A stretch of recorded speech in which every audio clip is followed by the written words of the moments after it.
Hey, good morning, everybody. Oh, this lighting is just a little kind of crazy. It's like a glare. But good morning. I'll get it fixed later, right? Welcome to the Ask Terry Show. As you guys know, I am Terry with Gateway to Counseling, and we are doing a live ask questions here on our page, and then we repost it in our group, right? If you guys have a question, you can interact with me live, or you can send me a message, and that way I can cover that question maybe the next day, right? So we actually had 2 questions come in over the weekend. I'm going to try to get to both of them today. If not, I'll get to the other one tomorrow. And I do this, guys, from 8:15 to 8:30, right? So this is just my way of giving back to everyone out there who have been so supportive of us over at Gateway to Counseling.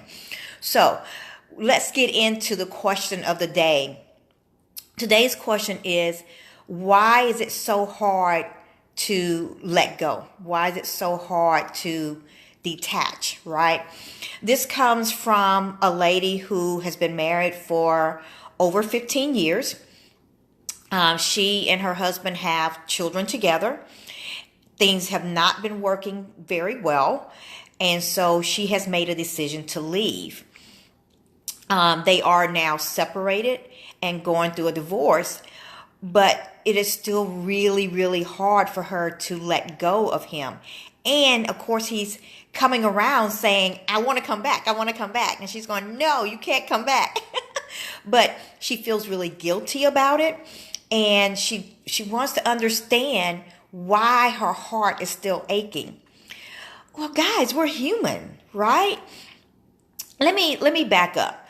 First of all, you might have heard me in the past, in my past videos, talk about swapping spirits. That's why I think it's so important that we choose carefully who we have sex with. So if you've gone through the process of falling in love and being intimate with someone, and then getting married, and then being married for so long. Good morning, Nina. How you doing this morning?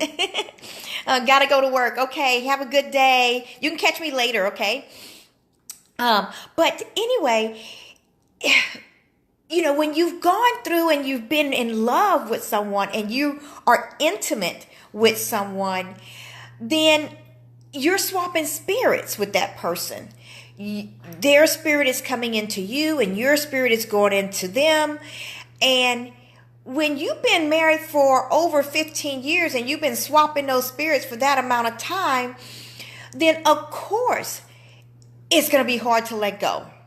I mean, think about it. You're letting go of you. I mean, maybe we don't think about it that way, but it's the truth. We are letting go of a part of us. And it is the death of a dream. And we don't want to let go of that dream. We don't want to let go of till death do us part. Because that's what our commitment was. We stood up in front of our family, our church, you know, everybody. Good morning. Good morning.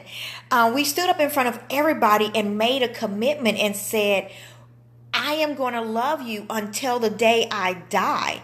And then when you have been married for 15 plus years and, you know, you decide, okay, I can't do this anymore, right? A part of you has died. A part of you has actually died because your spirit was in that other person and you're saying, no more. I can't do this anymore.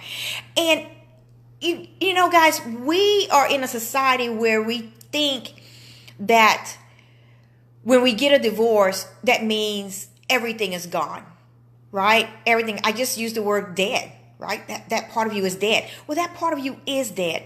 But that doesn't mean that the love has to be dead. I don't know why we think that we can't continue to love someone who's no longer in our life.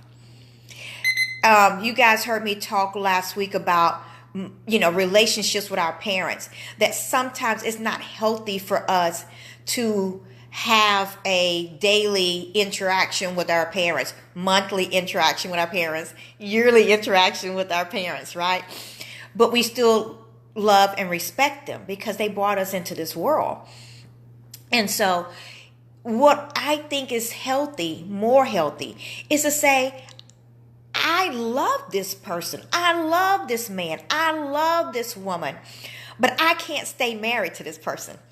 I can't continue to live in the same house as this person, right? I can tell you that I still have love for people from my past. I do. Because that was an important part of my life. They brought gifts to me. And I treasure that. I don't want to forget that. I don't want to let that go. I want to honor that love that was there. And nothing's wrong with that. It just means that I made a decision that I can't stay in the same house with you anymore. I've made a decision that we can't have this type of relationship anymore. I can't be intimate with you anymore. My life can't be enmeshed in your life anymore, and in your, drama or your addictions or whatever it may be, right? I need to take care of me. The other reason why we feel guilty when we distance ourselves from someone that we love is because the church, I hate to say it, but the church really does talk about us staying married forever. And not too many churches talk about divorce or giving permission for divorce.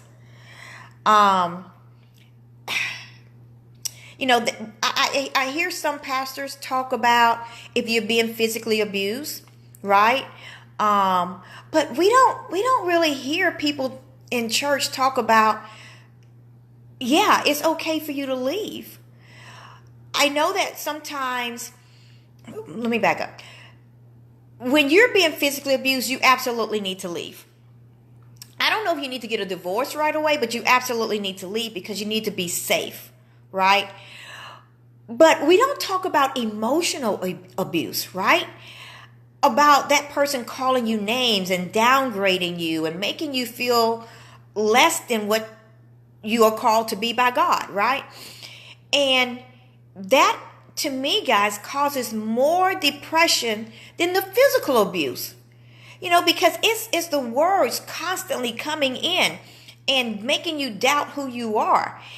And that's more detrimental than anything else. I want you guys, I am here to bring peace, joy, love, and light into the lives of millions, right? That's what we're trying to do.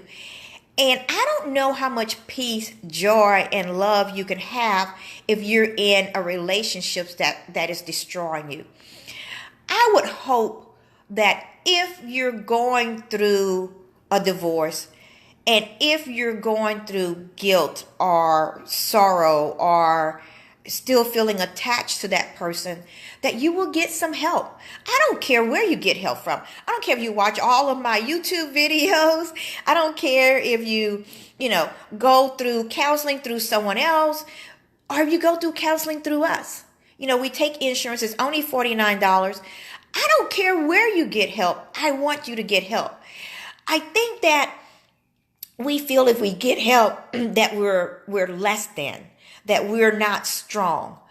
Guys, if you've been married for that many years, you're going to have pain. You're going to have some suffering. It's going to be a struggle. How do I rebuild my life? How do I explain this to my kids? How do I pay my finances? How do I, now I'm living in an apartment. What do I do about getting a house again all by myself? All these things are going through your mind. I know, guys, when I went through my divorce, we had just built a home. And I can tell you that I'm a planner, okay? So before we even signed the papers to say we wanted the house, before we even started building the house, our marriage was rocky. It was. We were in a good place at that moment, but we had experienced some serious issues, and I saw that it probably wasn't going to last. But we were in a good place, and I was hopeful, wasn't I? So we built this house, but before we signed to even clear the land, I said to myself, can I afford this? I did the numbers. I ran the math. And I said, if anything happens and we're not together anymore, I can make it. I can survive without him. And that sounds really cruel, maybe, but I'm just a planner and I can see things coming. Even though I'm hopeful and I'm prayerful, I can see things coming, the writing's on the wall. So I make these plans and I protect myself, guys. I protect myself. Because what I also know is that before you actually go through a physical divorce, you go through a mental divorce. You start to separate yourself. So that's your planning period. That's the time that you need to start getting your finances in order, right? But why am I so attached is the question that was asked. And I'm so grateful that she asked this question. You're so attached because it's a part of you. He is a part of you. And when you let that go, you're letting go of a part of you. A part of you is actually dying. Okay? And we're going to grieve the death. We're going to grieve the fantasy that we had of forever and ever and ever. Amen. So give yourself a break. That's what I say.